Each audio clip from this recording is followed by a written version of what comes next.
Bonjour, bienvenue chez Crésus. Aujourd'hui, nous allons découvrir l'univers des chronographes à travers une sélection de 3 pièces que nos équipes ont sélectionnées pour vous. Si vous êtes nouveau ici, n'oubliez pas de vous abonner et d'activer la cloche de notification pour ne rien manquer de nos futures vidéos et rejoindre la communauté Crésus. Tout d'abord, nous avons cette magnifique Zenith El Primero Chronomaster Revival, sortie en 2019. Ce calibre, introduit en 1969, était le premier chronographe automatique intégré de haute fréquence.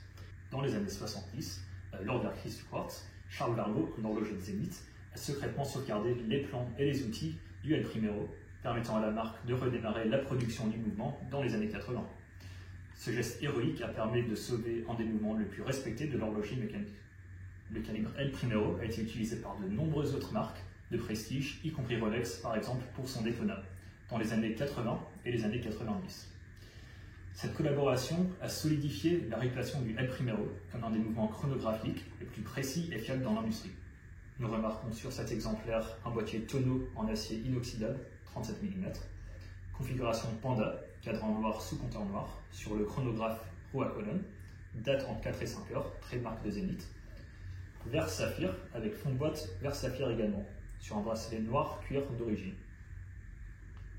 Notre prochain chronographe est cette magnifique Audemars Piguet Royal Oak Offshore en titane, initialement sortie en 1993 par Emmanuel Gate.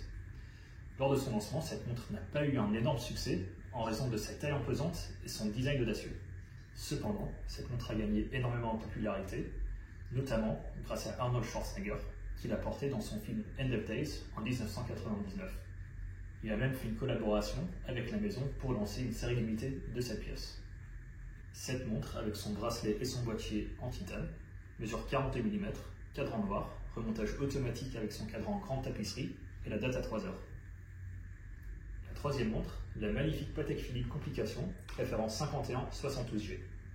Lancée en 2019, cette référence a remplacé la référence 51-70, une autre icône de la collection Complication Chrono de Patek Philippe.